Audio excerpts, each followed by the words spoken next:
Mateo 6, 25 al 34 dice la palabra del Señor. Por tanto os digo, no os afanéis por vuestra vida, qué habéis de comer o qué habéis de beber, ni por vuestro cuerpo, qué habéis de vestir. ¿No es la vida más que el alimento y el cuerpo más que el vestido? Mirad las aves del cielo que no siembran ni ciegan, ni recogen en graneros, y vuestro Padre Celestial las alimenta. ¿No valéis vosotros mucho más que ellas? ¿Y quién de vosotros podrá, por mucho que se afane, añadir a su estatura un codo? Y por el vestido, ¿por qué os afanáis? Considerad los lirios del campo, cómo crecen, no trabajan ni hilan. Pero os digo que ni aun Salomón, con toda su gloria, se vistió así como uno de ellos. Y si la hierba del campo que hoy es y mañana se echa en el horno, Dios la viste así, ¿no hará mucho más a vosotros, hombres de poca fe?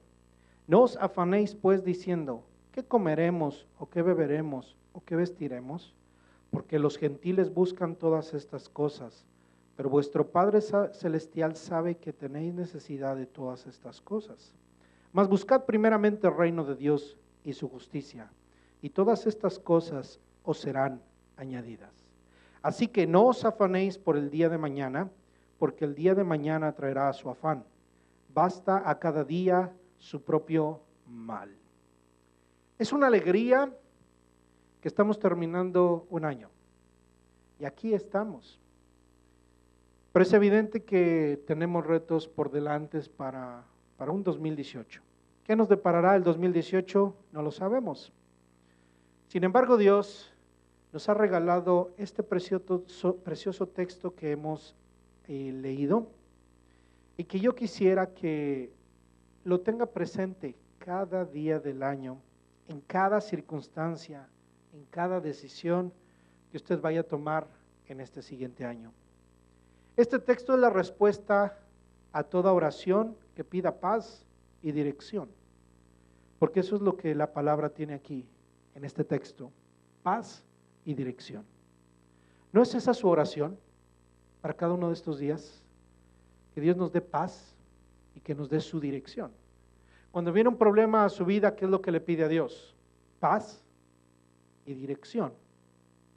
Señor, que mi corazón esté tranquilo, pero que también sepa lo que debo hacer. Es una oración que quisiéramos que Dios respondiera en el momento, o que bajara del cielo o llegara un profeta y nos dijera, Dios te dice así, muy específicamente. Sin embargo, debemos entender que la palabra escrita tiene lo suficiente para que usted y yo podamos vivir bien, o que podamos vivir como Dios quiere que vivamos y tengamos paz. Este pasaje es uno de ellos, y hoy va a entender por qué. Hoy le voy a hablar de dos puntos importantes. Le voy a hablar de lo que es la paz y lo que es lo opuesto, que es el afán. Y le voy a hablar de lo que significa vivir buscando el reino de Dios y su justicia. La primera es la respuesta a la oración, Señor, dame paz. Y la segunda es la respuesta a la oración, dame dirección. La paz es la respuesta de Dios a la oración de aquel que está afligido y del creyente que busca diligentemente a Dios. Y la segunda parte es la directriz que Dios nos da para que podamos tener acceso a esa paz, porque no nada más es de que Dios nos dé una paz automática, sino habla de un estilo de vida. Y hay una condición en nuestro vivir que va a permitir que el milagro de Dios se realice en nosotros. El evangelio es humanista, pero nunca está separado del propósito de Dios ni de la cruz de Cristo. El evangelio es a lo que Dios nos ha llamado a vivir. Así que permítame en esta mañana reflexionar en este pasaje. Y lo voy a llevar a la primera frase que el Señor Jesús nos habla aquí en el versículo 25. Por tanto os digo, no os afanéis. El afán. El afán es lo opuesto a la paz. Jesús nos dice, no se afanen. ¿Qué significa afanarse? Afanarse o preocuparse significa estar ansioso acerca de algo. Es tener un cuidado que perturba, tener una gran congoja. Esta es la definición, pero ¿cuántos de ustedes han experimentado el afán y la ansiedad? ¿Alguien aquí ha experimentado eso? Todos hemos experimentado una preocupación extraordinaria, una ansiedad que perturba, una ansiedad que nos saca del camino, una ansiedad que no nos deja vivir, una ansiedad que no nos deja dormir. El Señor Jesús nos dice y nos manda que no nos afanemos. ¿No le ha dicho usted a alguna persona, oye, no te preocupes? ¿No lo ha dicho? Ahora, ¿cuál ha sido el resultado? ¿Ha ayudado el que usted le diga, no te preocupes? Cuando yo le digo a las personas, no se preocupe, por lo general no pasa nada. La gente sigue preocupándose. Así que nuestras palabras de no te preocupes es solamente una palabra de estoy contigo, pero la realidad es de que el corazón sigue perturbado. Sin embargo, el Señor Jesús nos suelta una palabra muy poderosa y muy fuerte y nos dice, no os afanéis. La pregunta es, ¿cómo responde usted a esa palabra de Jesús? Igual que la que responde a cualquier humano. Es triste ver que muchos cristianos, creyentes, responden de la misma manera, como si Jesús no hubiera dicho nada. O como preguntándose, bueno, es que usted no está metido en mis zapatos. Y lo puedo entender. Cuando nosotros estamos bien, cuando estamos estables, cuando no tenemos ningún problema económico, cuando no tenemos ningún problema físico ni de salud, y llego con una persona que está llena de problemas y le digo, no te preocupes, definitivamente mi palabra no tiene ninguna autoridad. ¿Cómo se va a sentir ella? Se va a sentir, gracias por tus palabras, pero tú no entiendes lo que me está pasando. Pero el Señor Jesús sí entiende muy bien lo que nos está pasando. Ahora, de antemano el Señor Jesús nos está advirtiendo y en este pasaje nos quiere librar de la ansiedad y nos quiere librar del afán y de las preocupaciones de la vida. Y nos dice, no os afanéis, no se preocupen. El afán del que habla Jesús es aquel que es causado por nuestro apego y dependencia a las cosas o a las relaciones materiales. Voy a repetir esto porque es importante.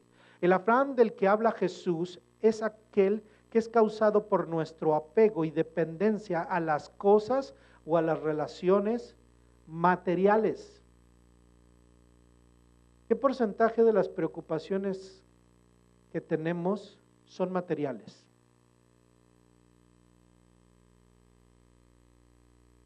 Dígame un número. 90%, 80%, 50%. ¿Qué porcentaje? Dígame un número. Alguien valiente que diga, ¿qué número de? Un 50%. Entonces el Señor Jesús está abarcando al menos el 50%. Pero también esto usted lo puede aprender para aplicarlo al otro por ciento. Una gran, aunque no lo entendamos o no lo veamos así, una gran cantidad de veces que nos preocupamos son por situaciones materiales. Si nosotros quitáramos la preocupación que nos puede causar la salud, todo lo demás, si se pone a pensar, es material. Aún las relaciones, muchas de nuestras relaciones son materiales. Obviamente cuando pensamos en un ser querido no estamos hablando de algo material, estamos hablando de una relación que va más allá de lo material. Entonces, si quitáramos eso, aunque tiene mucho lo que estamos enseñando hoy de aplicarse ahí, porque también se aplica, hermano, en cualquier situación, el Señor Jesús aquí está enfocando la parte material, porque los seres humanos estamos muy apegados a las cosas materiales. Ahora bien, piense que el Señor Jesús está hablando con un pueblo, con un público que no era rico. Posiblemente algunos de sus oyentes eran ricos, pero en su gran mayoría eran gente pobre o gente de bajos recursos. Los discípulos posiblemente no eran gente de muchos recursos. El Señor Jesús les habla de cosas materiales. Usted puede pensar que estos mensajes son para gente que tiene mucho dinero. Sin embargo, estos mensajes son para todos los que en algún momento nos preocupamos o podemos preocuparnos por las cosas materiales. Y siendo honestos, mi hermano, siempre nos preocupamos por las cosas materiales. Siempre nos vamos a preocupar. Y el Señor Jesús nos está diciendo, no se afanen. La palabra original que usa el Señor Jesús es la misma que usa para Marta. Si usted recuerda en la Biblia, en una ocasión llegó el Señor Jesús a visitar a una familia amiga de él. Eran 3 hermanos, uno de ellos se llamaba Lázaro, y sus hermanas, María y Marta. En aquella ocasión posiblemente no estaba Lázaro, no sabemos dónde estaba. Estaba María y Marta, y dice la Biblia que Jesús al entrar en esa casa, Marta se afanó en todos los quehaceres de la casa. Sin embargo, María se sentó a los pies de Jesús y solo lo escuchaba. Cuando Marta vio esto, le dijo, Señor, mira a María. Está diciendo, mira esta floja. Está delante de tus pies. Y yo estoy trabajando. El Señor Jesús le responde, Marta, afanada estás. Le está diciendo la misma palabra que el Señor utiliza aquí. Marta, afanada estás. Tienes mucho afán, tienes muchas preocupaciones, estás ocupada, estás entretenida. Y María ha escogido una buena parte. Así que afanarse, mi hermano, es una decisión. Diga, afanarse es una decisión. No es una bendición, hermano. Es una decisión. Otra vez dígalo. Afanarse es una decisión. Jesús le dijo a Marta, María ha decidido, tomado la decisión, ha decidido la mejor parte, no afanarse, la cual no le será quitada. ¿Pero cuál fue la parte que escogió Marta? El afán. Jesús no está en contra de que se hagan los quehaceres, mis hermanas, mis hermanos. No nos está diciendo, el Señor nos dice no nos afanemos, tengamos la casa de cabeza, traigamos a los niños mugrosos, no nos peinemos ni nos arreglemos, porque no nos vamos a afanar. No, no está hablando de eso, está hablando de preocuparnos. Y entonces preocuparse es una decisión. Hay otro pasaje en donde se utiliza el mismo afán. Si usted recuerda la parábola del sembrador, dice la Biblia que el sembrador salió a sembrar y parte de la semilla cayó en diferentes terrenos. Una parte de la semilla cayó entre espinas. Y dice que esa semilla cae, cuando cae, empieza a crecer, pero las espinas ahogan cuando ha crecido y después la matan.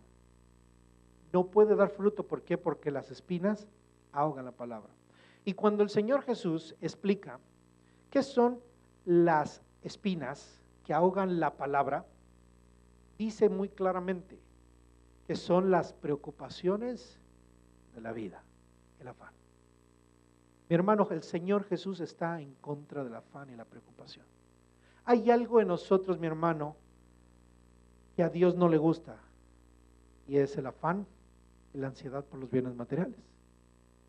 Dice, estos son los que cayeron entre espinos, son los que oyen la palabra y la reciben, pero los afanes de la vida ahogan la palabra. Por eso el Señor Jesús está en contra de los afanes de la vida y las preocupaciones, porque lo que va a suceder con la palabra es que la van a ahogar. La frialdad espiritual, mi hermano, de muchos de nosotros es que se ha ahogado la palabra de Dios por los afanes de la vida. Un grande peligro, mi querido hermano, que tenemos usted y yo, todos los que estamos aquí, no nos podemos escapar de este peligro, es que el afán y la ansiedad ahoguen la preciosa palabra que el Señor ha sembrado en nuestro corazón. Los afanes son muy duros, las ansiedades, la ansiedad que nos preocupa, que nos trae el futuro, hermano, es tan fuerte que es más fuerte que el poder de la palabra, no en sí, porque la palabra tiene poder, Pero si el Señor dice que puede ser ahogada la palabra, es porque no es su palabra la que no sea poderosa, porque su palabra es enviada y dice que hace lo que Él quiere que haga. Cuando cae en la tierra una semilla, esta va a florecer. Y por eso el que cayó entre espinos empezó a crecer.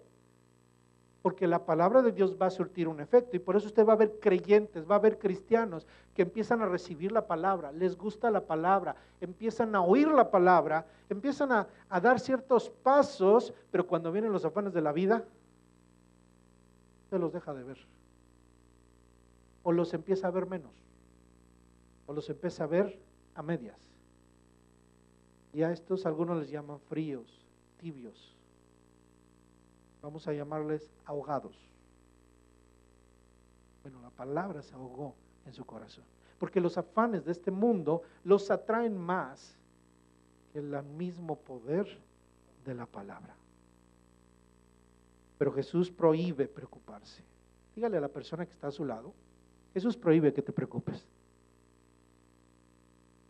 Porque si yo le digo no se preocupe, yo sé que... Pero si le digo el Señor Jesús nos prohíbe preocuparnos, ¿por qué el Señor Jesús nos prohibirá tal cosa? Preocuparnos. Creo que ya lo que hemos hablado sería suficiente, pero vamos a analizar un poco más. Dos razones. La preocupación es incompatible con el sentido común. En el versículo 34, el Señor utiliza dos tiempos. Dice, no os afanéis, ¿por qué? Por el día de mañana. Nuestro afán no está por lo general hoy, sino está por el día de mañana. ¿Sí? Entonces, habla del futuro, ¿verdad? Pero aquí dice algo más, porque el día de mañana traerá su afán. Basta cada día su propio mal. Es decir, hoy hay problemas. Y el problema que tenemos nosotros es que no nada más vivimos con la carga del día de hoy, sino vivimos con la carga del día de mañana. Y entonces la carga que llevamos es doble. Eso es lo que está utilizando el Señor Jesús.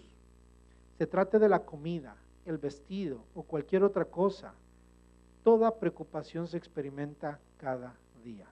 Cada vez que estamos ansiosos o afanados, estamos contrariados en el presente por algún suceso que puede ocurrir en el futuro. No obstante, esos temores sobre el mañana que sentimos tan agudamente hoy, tal vez no se cumplan. ¿Verdad que el mañana nos trae mucho temor?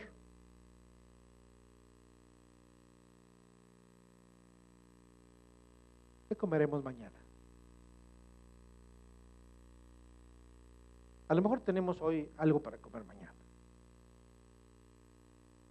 Pero ¿tendrá usted trabajo el siguiente mes?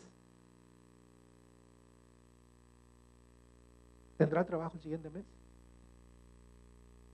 No sabemos, ¿verdad? No sabemos. Ahora, ¿alguien está aquí preocupado por no tener trabajo el siguiente mes? No, ¿verdad? Nos sentimos seguros que vamos a tener trabajo, pero la verdad es que nadie puede garantizar el futuro. Ahora, ¿qué pasa si mañana se queda sin trabajo? Imagínese, véase usted metido ahí en ese problema. No tengo trabajo. ¿Verdad que se preocuparía? ¿Por qué se preocuparía? ¿Preocupa por ese día? No, se preocupa por el día de mañana. Porque mientras haya dinerito, pues sobrevivimos. Pero si se acaba el dinero, es decir, nuestra preocupación no está en ese día, sino en el día futuro cuando se nos acabe ¿qué? Dinero. ¿Que se nos acabe qué? Dinero. ¿En qué estamos pensando? En dinero. ¿Verdad que el dinero nos puede preocupar? Es normal, porque todos necesitamos dinero. Pero el Señor Jesús nos está diciendo, no te preocupes por dinero. No puedo, hermano, me es imposible. Podría hacerlo, pero sería un pecado. No decir lo que dice la Biblia.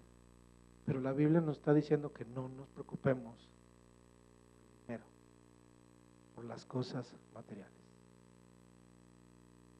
A lo mejor no lo había visto así, pero yo creo que deberíamos empezar a ver esto. Si me preocupo, estoy pecando. Si me preocupo, estoy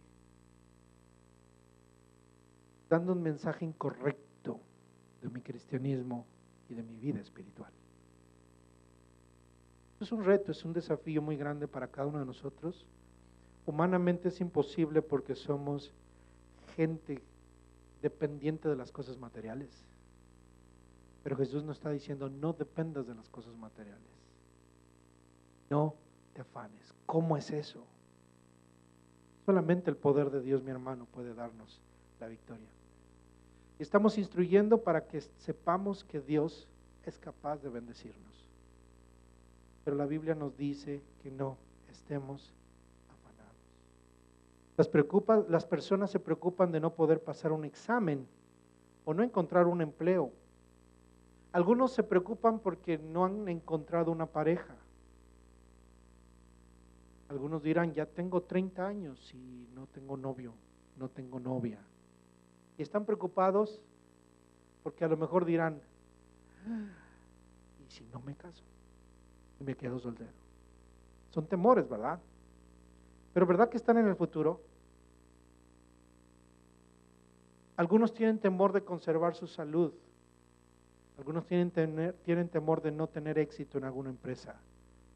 Pero déjeme decirle algo, todas estas cosas son fantasía. Es decir, lo que pueda pasar mañana y la idea que tengo del mañana solamente está en mi mente. Si usted no tiene trabajo, ¿qué tiene que hacer? ¿Qué tiene que hacer? Ir a buscar uno. ¿Y si no lo encuentro? ¿Y si me dicen que no? ¿Qué tiene que hacer? Pero tienen que ir. Pero usted ya se predispone. Yo creo que no me lo van a dar. Yo creo que no. Yo creo que no lo voy a recibir. Y posiblemente no. Sí, sí. Pero ¿verdad que vamos con temor? ¿Y dónde está el temor? En nuestra imaginación. En las malas experiencias que se ha tenido o en la experiencia de otros. Y estamos llenos de experiencias de otros, estamos llenos de mitos, estamos llenos de temores, estamos llenos de ansiedades que hacen que la ansiedad sea mucho más grande. No, no tienes papeles, no vas a conseguir trabajo. No, no te lo van a dar. Posiblemente algunos trabajos no se puedan conseguir, pero hay otros que sí. Pero ¿qué pasa? Tenemos temor. ¿Pero dónde está el temor? En nuestra mente. Muchas preocupaciones, quizá la mayoría, nunca se hagan realidad. Debemos entender que a veces nos preocupamos por cosas que no van a ser realidad.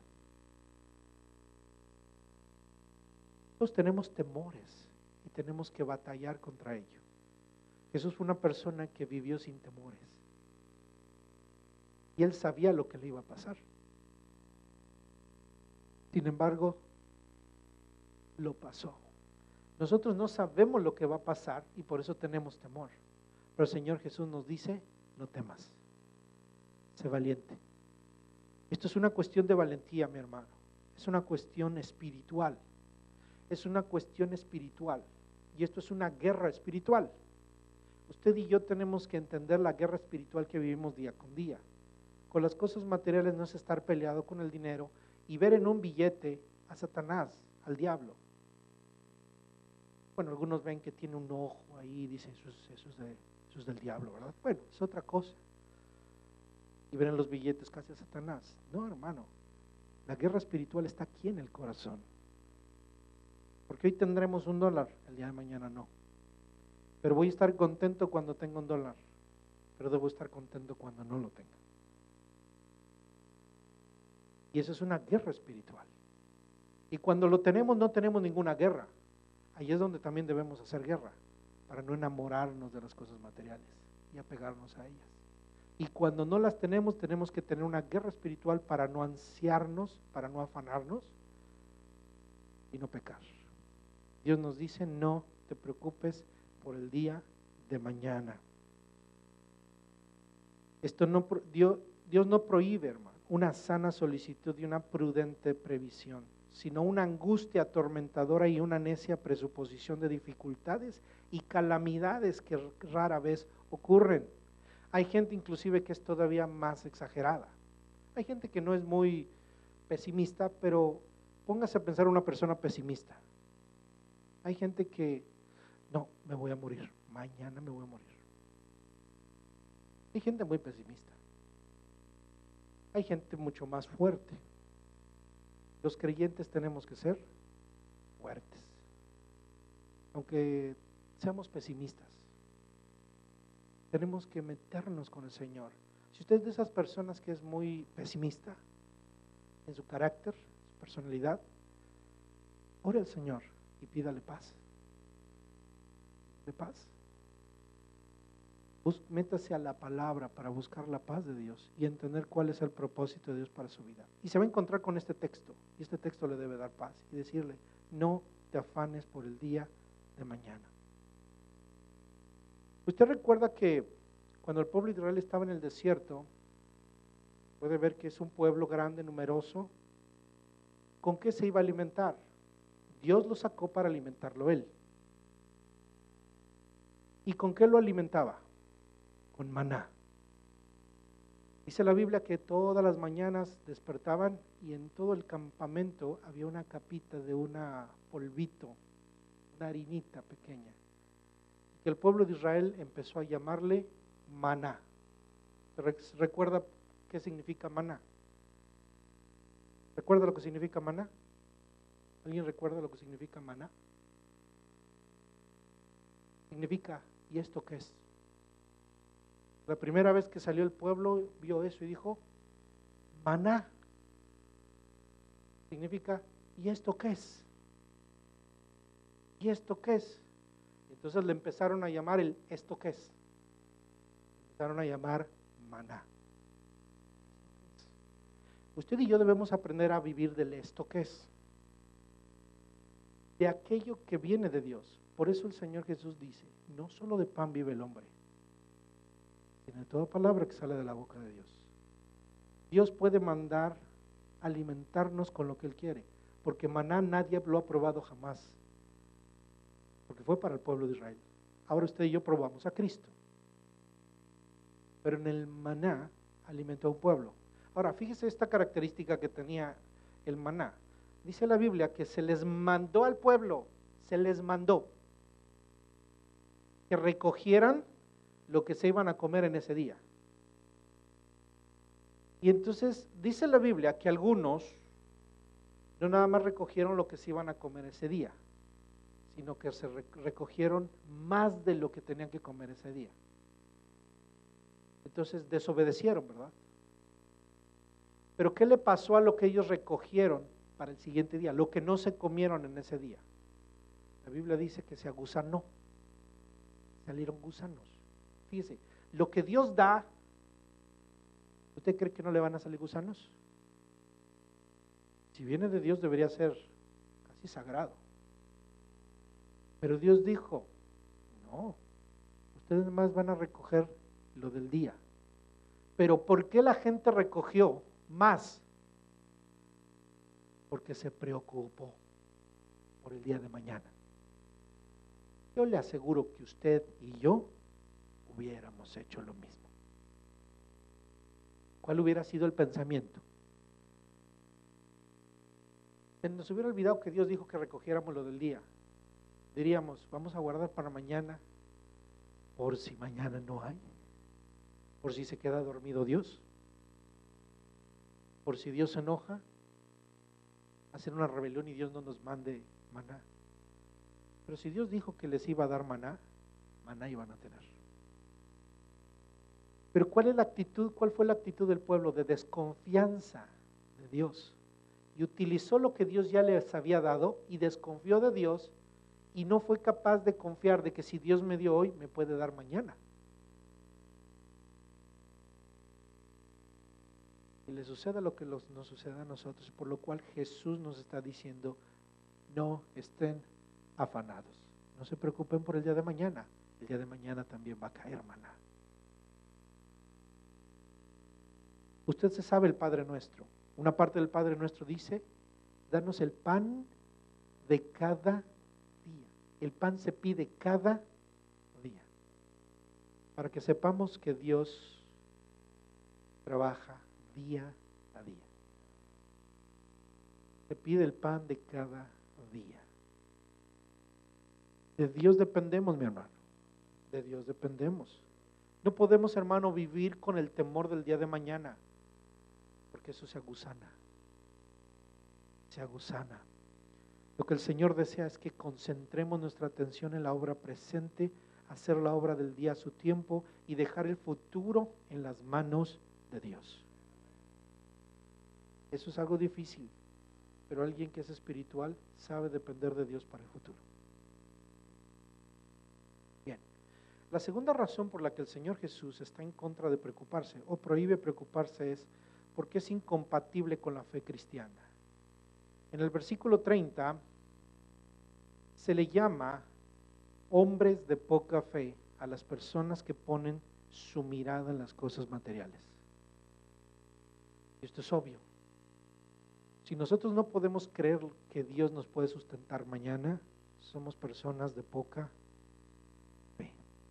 Aquellos que se preocupan, la Biblia les llama hombres de poca fe. ¿Será usted, seré yo uno de ellos? ¿Seremos algunos de ellos? Preguntémonos. Quiere decir que a Jesús no le gusta la preocupación. Versículo 32. Además dice, porque los gentiles, los que no tienen a Dios, los gentiles son los que no tienen a Dios. Para el pueblo de Israel eran los que no eran del pueblo de Israel. Para nosotros se aplicaría los que no conocen a Dios. Los que no conocen a Dios buscan todas estas cosas. Los que no conocen a Dios buscan las cosas materiales.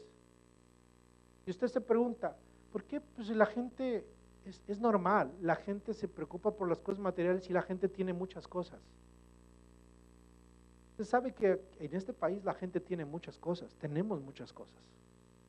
Le aseguro que lo que tenemos aquí no lo tendríamos en nuestro país. Tenemos muchas cosas. Para la gente es normal. Si perdemos esas cosas nos ponemos tristes. ¿Por qué? Porque los seres humanos, por naturaleza, buscan esas cosas como una prioridad. Cuando Jesús dice, porque los gentiles buscan estas cosas, no está diciendo que es malo tener que comer y malo tener que vestir. Usted y yo necesitamos comer y necesitamos vestir. Por eso trabajamos. Pero no lo debemos buscar como una prioridad sobre Dios. Si lo buscamos como una prioridad sobre Dios, estamos cayendo en este campo de los gentiles que buscan todas estas cosas y se enfocan en obtener riquezas materiales. ¿Con qué fines? Egoístas y personales. Superarse, perseverarse y seguir un sueño. Llámese el sueño americano, llámesele como se le llame. Y es válido, es bueno. Siempre y cuando, hermano, esté al revés. Usted y yo busquemos primeramente el reino de Dios y su justicia. Porque si nosotros buscamos como una prioridad el sueño americano, estamos pecando delante de Dios. Como creyentes. Dejémoselo a los no creyentes. Dejémoselos a los del mundo. Dejémoselo a aquellos que no conocen a Dios. Pero nosotros que somos creyentes no estamos persiguiendo bienes materiales. Estamos persiguiendo la gloria de Dios. Ahorita vamos a hablar de lo que debemos perseguir. Pero se nos dice que los gentiles es lo que buscan.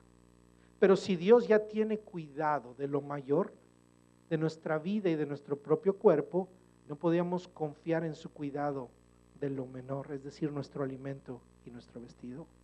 El resumen de lo que Jesús habla se encuentra en el versículo 27. Y dice así el versículo 27, léalo conmigo ahí en su Biblia. Dice, ¿y quién de vosotros podrá, por mucho que se afane, añadir a su estatura un codo? Nuestra Reina Valera lo tradujo un poco extraño. La traducción dice, ¿quién de vosotros podrá por mucho que se afane añadir a su estatura? ¿Y qué piensa usted en su estatura? Cuando mide, ¿verdad? ¿Añadirse un codo? Usted piensa en un codo, ¿cuánto sería un codo? No sabemos cuánto es un codo, ¿verdad? Bueno, es imposible para uno, para un niño no. Pero es más, no sabemos cuánto va a crecer el niño. Y nosotros, estirarnos, no lo hacemos. Hacer cierto deporte, hacer cierto ejercicio, ¿nos hará más grandes? No. Tomarme alguna pastilla de crecimiento no nos hace más grandes. Esa es la forma en la que se tradujo, pero déjeme explicarle la traducción correcta, porque es un poco diferente como se debió haber traducido. Del original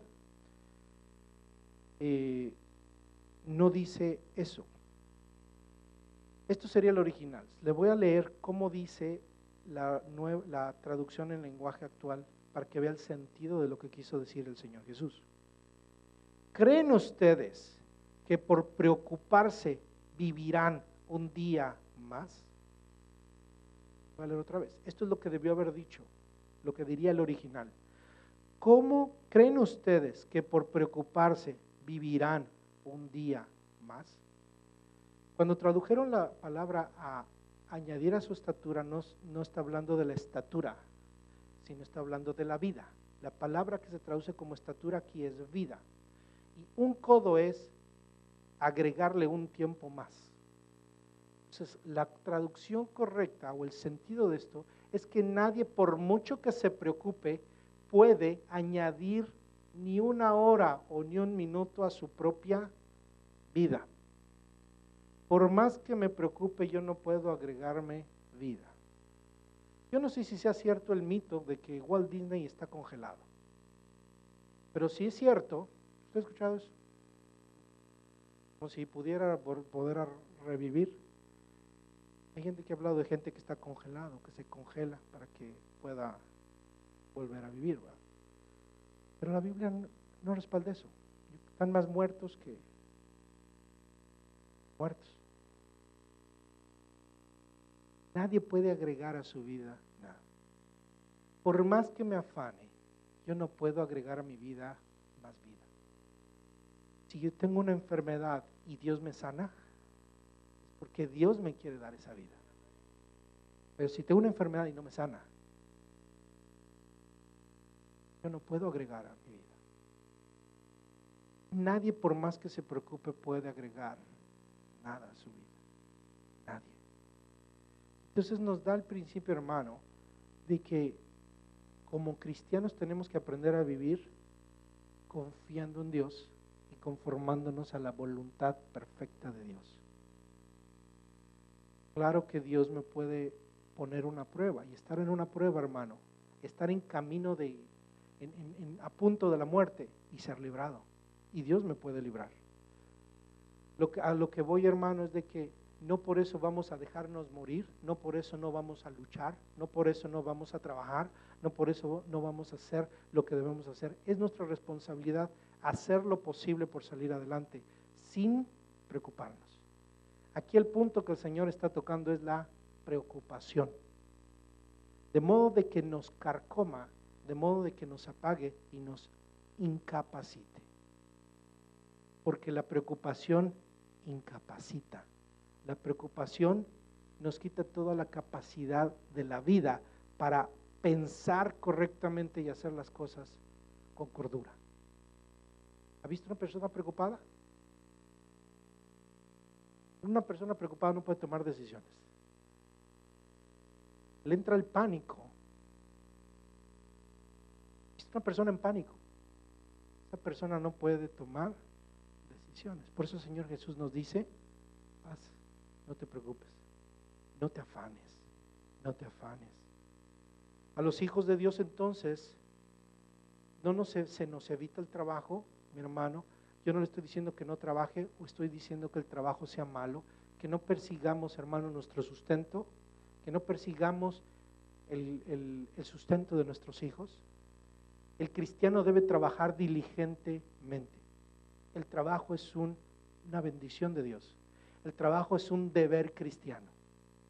El trabajo es algo que debemos perseguir honestamente. El trabajo debemos ser diligentes en ello. No nos está quitando Dios la responsabilidad. Debemos ser responsables en todas las cosas. Los que somos hombres, hermanos, que tenemos un hogar, hay que sustentar a nuestra esposa, hay que sustentar a nuestros hijos. Usted es una mujer que trabaja con sus hijos, no tiene mayor sustento, tiene que sustentar a sus hijos. Tiene que ser diligente en su trabajo. Son ustedes hijos, tienen que buscar abrirse camino en la vida. Háganlo por la gloria de Dios, no lo hagan por la vanidad ni lo hagan por la avaricia. En este mundo te van a enseñar el camino de la avaricia, porque a ti y a mí nos están metiendo en un sistema económico, porque es la forma en la que se vive en este país. Pero no podemos vivir de ello, nosotros vivimos de Dios. Por ello tenemos un trabajo y por eso debemos ser diligentes en buscar una buena oportunidad. ¿Será bueno que los creyentes tengan buenos puestos en las compañías? Es bueno, hermano. Qué bendición. Dios te abre esas puertas. Tienes que hacerlo diligentemente, pero no por avaricia, no por vanidad, sino para la gloria de Dios. Debes tomar tu responsabilidad. Dios no nos prohíbe reflexionar. Y aquí debo ser muy cuidadoso, mi hermano. ¿Por qué? Porque Dios no nos prohíbe pensar y decir, oye, esto es un grave problema. Lo que Dios nos prohíbe es preocuparnos, e imaginar y acabarnos la vida con el día de mañana y dejar de tomar las decisiones correctas. Porque, hermanos, si tenemos un problema necesitamos reflexionar acerca de él, pero debemos reflexionar a la luz de la palabra. Debemos reflexionar a la luz de la revelación que Dios nos da para ese problema. Por eso usted y yo tenemos que conocer la palabra. Señor, conforme a tu palabra, ¿cómo debo asimilar lo que me está pasando? Señor, conforme a tu palabra, ¿cómo debo asimilar la enfermedad? Señor, conforme a tu palabra, ¿cómo debo asimilar la situación que estoy viviendo porque perdí mi trabajo? Conforme a tu palabra, ¿cómo debo asimilar la situación que está llegando a mi vida? No debemos, hermano, esto no nos quita la posibilidad y la responsabilidad que tenemos de prever. Es bueno ahorrar, hermano. Económicamente, materialmente es bueno ahorrar. Debemos vivir al día. Jesús dice, vive al día. Pero el que usted ahorre, usted no es una persona falta de fe. Usted no ahorra porque le falte fe, sino porque es diligente. Debemos tener un plan, hermano. Materialmente debemos ser gente sabia, diligente en el trabajo y sabia en la administración. ¿Para qué? Para poder servir a Dios diligentemente. Usted tiene que pensar en el futuro, no porque se preocupe por el futuro, sino que para que prevea el propósito de Dios en el futuro. No podemos saber, yo no puedo saber que voy a vivir en 10 años, pero yo me tengo que preocupar qué va a ser de mí, de mi familia en 10 años, o en 20 años, en 30 años que tenga que retirarme. Tengo que prever eso. Yo no sé si Dios me va a dar 30 años, a lo mejor nada más me dé 1, a lo mejor nada más me dé 10, a lo mejor nada más me dé 20, pero yo me tengo que preparar a 30 años, porque eso es diligente. Porque cuando llega a los 30 años, en esos 30 años, yo quiero servir al Señor.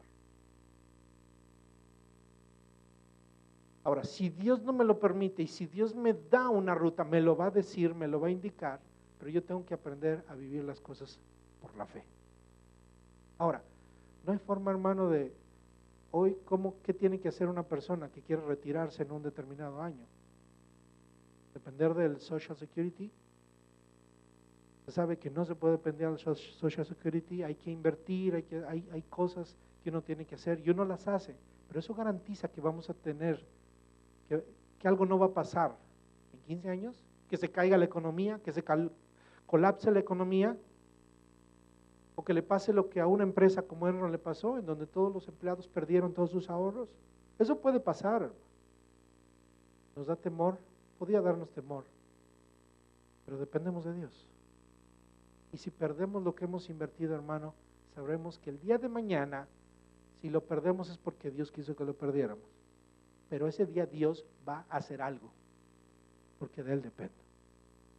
Por eso usted debe prever el futuro, pero no debe preocuparse por el futuro. Usted prevé el futuro porque es sabio, no porque es miedoso. Porque tiene fe, no porque tiene temor. Usted debe prever el futuro para servir y para buscar a Dios. No para hacerse una fortuna egoísta, sino para poder servir a Dios con todo el corazón. Para buscar a Dios y su justicia. ¿Ven? ¿Me estoy explicando? Dios no nos libra del conflicto. Va a haber problemas, hermano. Va a haber enfermedades. Va a haber pérdidas. Pero debemos mantenernos creyendo en el Señor. Lo que Dios prohíbe es un pensamiento lleno de ansiedad. Jesús nos llena de paz con la conclusión que se encuentra en el versículo 32. Léalo conmigo. Porque los gentiles buscan todas estas cosas, pero vuestro Padre celestial sabe que tenéis necesidad de todas estas cosas. Esto es lo que nos debe llenar de paz, hermano. Nuestro Padre celestial sabe que tenemos necesidad de estas cosas. Fíjese, no nos está diciendo que no vamos a comer ni vamos a vestir. Dios sabe que tenemos necesidad de estas cosas. Eso me va a dar paz. Si Dios sabe que tengo necesidad de eso, por eso es que, hermano, usted y yo tenemos trabajo. Usted y yo tenemos sustento. Usted y yo estamos bien. Creo que todos los que estamos aquí estamos bien. ¿Alguien no comió ayer? ¿Alguien no tuvo con qué cubrirse ayer? No. Así que tenemos, hermano, eso porque Dios sabe que tenemos de ello necesidad. Dios no juzga tu trabajo, mi hermano. Dios no juzga tu perseguir el bien de tus hijos. Pero no lo debes perseguir las cosas materiales como una prioridad. Pablo, ¿cómo podemos, hermano, llenarnos de gozo?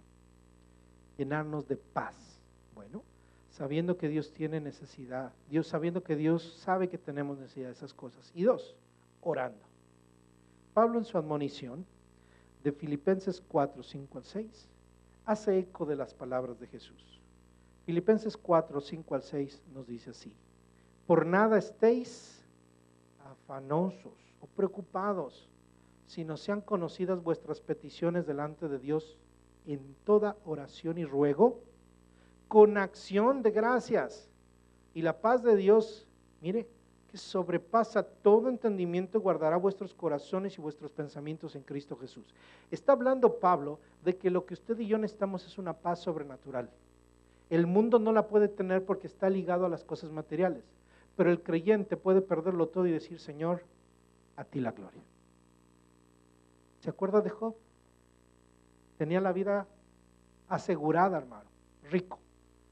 Y de un día para otro se quedó pobre. ¿Y qué dijo? Dios dio, Dios quitó, a Él sea la gloria.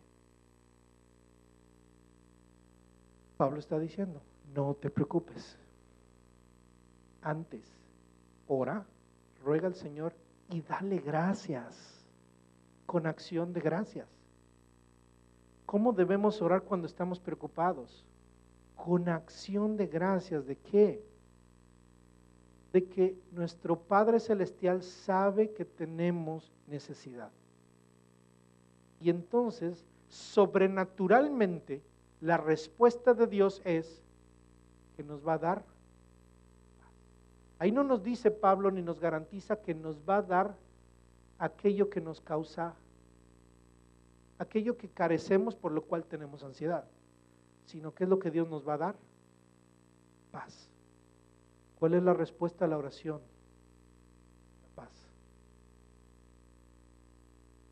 Si pasamos por problemas materiales, mi hermano, no necesitamos antes que otras cosas esas cosas materiales. Lo que necesitamos es paz.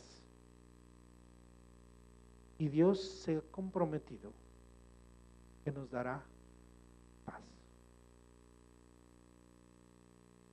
Una vez que tiene paz, hermano, las cosas empiezan a trabajar de una manera diferente. A través de la paz Dios nos guía. A través de la paz Dios nos da entendimiento.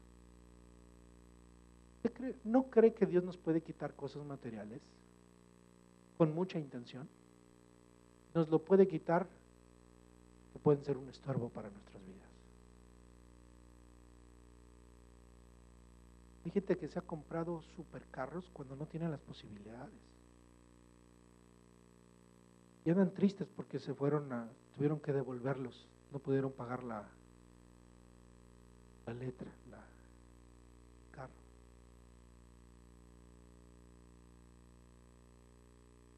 Yo casi digo, yo no voy a orar por eso. Yo digo, qué bueno que se lo quitaron. Dice, ay, qué malo el pastor. Yo creo que fue propósito de Dios para que la persona aprenda, está administrando mal sus bienes.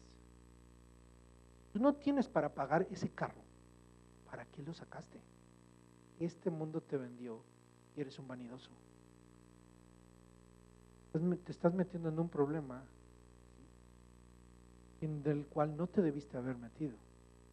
Y estás cosechando las consecuencias de tus decisiones. Entonces ahora lo que tienes que hacer es dejar que Dios trabaje en ti. Que te quite lo que no tienes que tener y te sometas a Dios. Estoy en contra de los carros lujosos. Yo digo, ¿para qué? Personalmente, ¿para qué? Y si se lo regalan, pastor, bueno, regalado, pues dudo que alguien me regale uno de esos.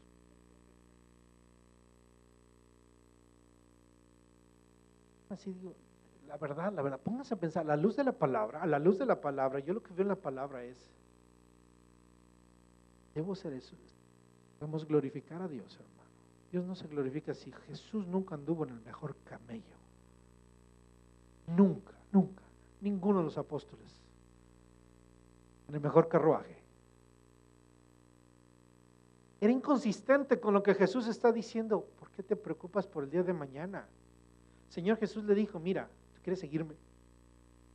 El Hijo del Hombre no tuvo dónde recostar la cabeza. Quiere decir que usted y yo dormimos en almohadas. El Señor Jesús durmió en piedras. Donde pudo. Pudo haber dormido bien, lo pudo. Pero Él se dedicó ¿a qué? Al reino. Es una forma de vida, mi hermano.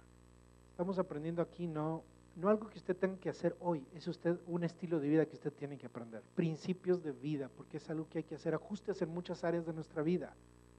Hay que trabajar con nuestra familia, hay que trabajar con nuestros hijos, hay que trabajar con nuestros cónyuges, hay que trabajar en todo el contexto de nuestra vida para vivir conforme al Evangelio. Porque a lo mejor las expectativas de nuestra familia es diferente, inclusive de su mamá, de su papá. Oiga, su mamá y su papá están esperando de usted que usted prospere, lo quisiera ver. Si no, los papás quisiéramos ver a nuestros hijos bien. Si no, sus papás dicen, ay, yo me gustaría ver a mi hijo con su carro último modelo. Aún con eso usted tiene que trabajar, porque puede ser la expectativa de papá y mamá, será la expectativa de Dios.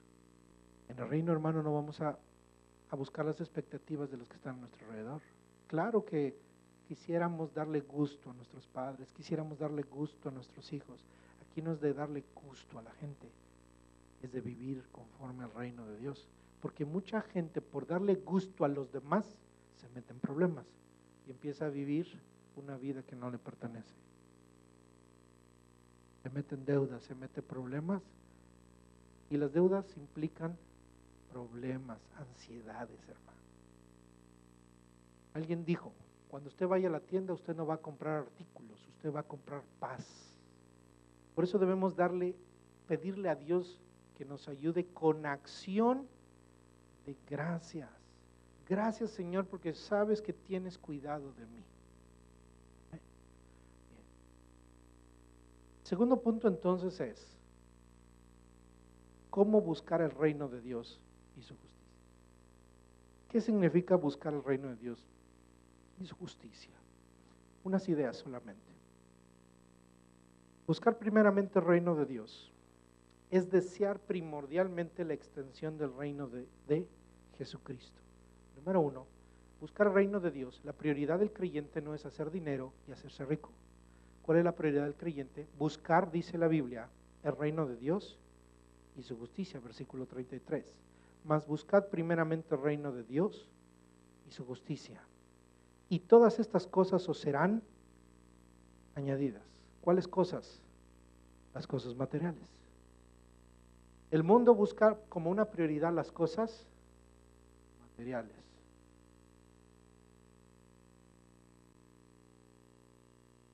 El mundo vive para comer y para vestir. No come para vivir. Hay una diferencia entre esas dos cosas, fíjese. Vivir para comer o comer para vivir. El que vive para comer, ¿cuál es su prioridad? La Biblia, su Dios es el vientre. Hablando de los placeres. Vive para los placeres. Pero realmente el ser humano, el Hijo de Dios, come porque tiene que comer para vivir. Y entonces la vida se convierte en la prioridad, no la comida. ¿Me explico? Es lo que Jesús está diciendo. Mira las aves. ¿Verdad que comen las aves? Y buscan su alimento. Dios no les mete la comida al pico más que a los bebés. Y son sus mamás las que se les ponen ahí. Pero cuando son adultos ellos buscan su propia comida y usted ve las aves volando de un lado a otro para protegerse y buscar su alimento. Trabajan. Por eso nosotros diligentemente debemos trabajar. Esa es la naturaleza que Dios nos dio. Pero Dios es el que nos sustenta. Dígame, ¿usted podría alimentar un día a todas las aves del planeta? ¿Habrá algún rico que pueda alimentar a todas las aves del planeta un día? Un día. Pero el Padre las alimenta todos los días. Todos los días. Por eso nos dice, hombres de poca fe, dependes de la economía de tu país y estamos endeudados hasta no sé cuántas generaciones. Y queremos que el gobierno nos saque de problemas. Pero el Padre amante es el que nos alimenta, es el que nos sustenta. De Él dependemos. Pero entonces Dios dice, buscad primeramente. Primeramente es, lo primero que usted y yo debemos buscar no son las cosas materiales, sino el reino de Dios. Y el reino de Dios es desear primordialmente la extensión del reino de Jesucristo. Es un deseo que debe comenzar en nosotros, que debe pasar a cada aspecto de nuestra vida, nuestro hogar, nuestro matrimonio, nuestra familia, nuestra moralidad personal, nuestra vida profesional, nuestra ética de negocios, nuestra cuenta bancaria, nuestra declaración de impuestos, nuestro estilo de vida, nuestra ciudadanía, de modo de que nuestra vida esté sometida a Cristo de manera libre y gozosa. Buscar primeramente el reino de Dios es que todo lo que significa mi vida, yo se lo someto a Cristo para la extensión de su reino. Es decir, mi trabajo para sustentar a mi familia juntos, sustentada con mi trabajo, debemos invertirnos para servir a Dios. Dios nos ha llamado, y esto yo creo que no es exclusivamente para mí, como un pastor, como un ministro de Dios. Dios nos ha llamado a servir a Dios. Y entonces, mi familia, mis finanzas, todo lo que implica mi carrera profesional, mis capacidades, mis cualidades, mis dones, mis talentos, mis bienes, ¿para qué son? Para servir a Dios. Y mi administración de todos mis recursos y lo que es mi vida debe girar en torno a extender su reino. Y mi único interés es extender su reino. Este es el deber de toda familia cristiana. Estuviera sirviendo al Señor como pastor o no, esa debe ser mi visión. Servir al Señor e invertir toda mi vida en el reino de Dios. Porque debo buscar primeramente el reino de Dios y su justicia. Su familia, hermano, usted tiene que invertirla en el reino de Dios. En el reino de Dios. ¿Para qué? Para que se extienda su reino, para que Jesucristo sea conocido en todo el mundo, para que juntos como iglesia evangelicemos. Si la iglesia en Cristo existe, ¿para qué es, hermano? Para que llevemos el evangelio al que no lo conoce. Y usted necesita organizar a su familia en torno a qué? A la vida del reino. Yo no le estoy pidiendo que haga girar su familia en torno a la iglesia Vida en Cristo en sí, sino que la haga girar en torno al reino de Dios. Y la iglesia de Cristo, la vida en Cristo, es un instrumento de Dios para extender el reino. Entonces usted entra en ese propósito. Usted no viene a ser un simple congregante por congregarse, porque tiene que ir al culto. Usted es un instrumento de Dios, usted y su familia. Tiene que luchar porque su familia entre en la misma visión del reino. Tenemos que tener una visión del reino de Cristo, del reino de Jesús, para hacer girar nuestra vida en torno a Él. Y luchar porque nuestros hijos conozcan a Cristo y puedan entregarse a servir a Dios. Nuestros hijos tal vez llega el momento en donde forman sus propios hogares, pero usted dejará una semilla y es su responsabilidad de entrar al reino. Pero mientras están a su alcance, sus hijos y su vida debe ser un instrumento para servir a Dios. Y usted tiene que enseñarle, mi hijo, mi hija, nosotros hemos sido llamados para servir a Dios. Y lo que estamos invirtiendo en ti, mi hijo, en ti, mi hija, es para que sirvas a Dios. Si te voy a echar la mano para que hagas una carrera, es para que cuando seas un profesionista, le entregues tu profesión a Cristo. Si eres un buen abogado, sé un buen abogado, sirve a Dios con leyes. Apoya iglesias, apóyalo. Haz lo que tú quieras, pero sirve al Señor. Vas a ser un bombero, un buen bombero cristiano. Sirve a Dios ahí. Da testimonio de Cristo. Dios no llama a todos a ser pastores. Dios no llama a todos a ser misioneros. Pero sí nos llama a todos a extender el reino. A todos. A todos los creyentes estamos llamados. Son sus niños, están en la música, están en el arte. Estamos invirtiendo en ti, mi hijo, no para que cuando seas grande te vayas como muchos famosos que empezaron siendo creyentes y cantando en la iglesia. No, mi hijo, no, mi hija. Si tú tienes un arte, si tú tienes algo, si estamos invirtiendo en que aprendas, si estamos invirtiendo es para que tú le sirvas a Dios, para que tú ayudes a extender el reino, para que en ustedes jóvenes, niños, se quede la iglesia de la siguiente generación, antes de que Cristo venga. Si es que no viene Cristo antes. Nuestro llamado es a buscar el reino de Dios y su justicia. Dios es el Rey. Él ha inaugurado un reino salvador por medio de Jesucristo y tiene derecho a reinar en la vida de sus criaturas.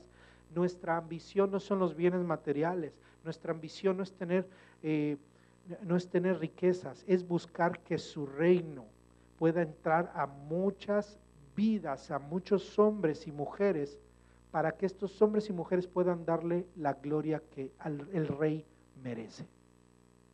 Hermano, evangelizar, traer el reino de Dios a cada vida es el deber de nosotros como creyentes, como cristianos. Amén. Entonces, buscar el reino de Dios, mi hermano, es llevar el reino de Cristo como una prioridad. No son nuestros bienes materiales, no es buscar los bienes materiales para nosotros. Si Dios le da la gracia de tener riqueza, hay hombres y mujeres de Dios que tienen recursos, son para invertirlos en el reino. El reino necesita, hermano, y Dios ha levantado hombres y mujeres que tengan recursos para ayudar. Dios nos ha dado a este país riqueza, ¿para qué? Debería ser para ayudar a otros que no la tienen. Número 2, busca el reino de Dios. ¿Qué significa? Jesús habló también de un reino futuro y nos dijo que oráramos por su venida. Por eso buscar primeramente el reino de Dios incluye el deseo y la oración por la consumación al final de los tiempos, cuando todos los enemigos del rey hayan sido puestos por estrado de sus pies y su reinado sea indiscutible. Buscar el reino de Dios es que nuestra prioridad, hermano, es que Cristo venga. quiero que piense esto. Si Dios viniera hoy, ¿qué pasaría con sus bienes? Allá en el cielo nuestros bienes no tienen valor. ¿Conoce los pesos mexicanos? Peso. Tráigase un peso aquí y pague con él. No se lo reciba. ¿Tiene valor? Un poquito. Bueno, si usted se lleva los bienes y ahí en el cielo quiere invertirlos, ¿qué pasó? Va a decir, ¿y esto qué es? Los millones allá no tienen valor, hermano. Pero Dios dijo, haz tesoros allá en el cielo. Hay algo que sí tiene valor y es cuando usted invierte sus bienes de aquí de la tierra en el reino de Dios. Es decir, inviértalo en las cosas de Dios, en la extensión de Dios, en la plantación de iglesias, la obra misionera, en llevar el evangelio a alguien, en ayudar a una persona que tiene necesidad. Se gastan aquí, hermano, el dinero se gasta aquí y se lo ponen allá. Allá eso es lo que tiene valor. Lo que usted hace aquí con sus recursos, invirtiéndolos en el reino de Dios. Y eso sí tiene valor allá. Aquí el dinero se lo roban, pero allá no. Aquí las cosas materiales se corrompen y se pudren, allá no. Uno de los propósitos de Dios para su comunidad redimida es que la justicia se vuelva atractiva en la vida de los demás. Por eso es que nuestra búsqueda es del reino de Dios que se extienda y que cuando Cristo venga estemos listos, buscar su venida y rogar que Él venga por nosotros, pero también dice su justicia, que seamos un reflejo de la justicia de Dios. Que la gente pueda ver que nosotros en dónde invertimos, cómo invertimos y lo que vemos. Buscamos la justicia en este mundo. La gente, hermano, tiene que ver a la iglesia, a los creyentes, que sin titubeos nos agrada la justicia más que la injusticia, la equidad más que la iniquidad, la libertad más que la opresión, el amor más que el odio y la paz más que la guerra. Eso es buscar la justicia de Dios. El creyente debe tener una ambición, es una ambición cristiana, que el reino de Dios se extienda y que la justicia de Dios se manifieste. Es una buena ambición, anhelar lo que Dios anhela. Una falsa ambición es ambicionar los bienes de este mundo. Así que, mi hermano, dice la Biblia, busquemos primeramente el reino de Dios y todo lo demás será añadido. Mire el reino, hermano, mire el reino. Deje de perseguir el sueño americano. Es una falacia. Persiga el sueño de Dios. El sueño de Dios es real. Miremos el reino, miremos las cosas de Dios y ahí pongamos nuestra mirada y nuestra visión, nuestros recursos y aún nuestros bienes. Vale la pena, hermano. Vale la pena invertir a su familia. Vale la pena invertir sus recursos. Vale invertir su vida, su tiempo en el reino de Dios y su justicia.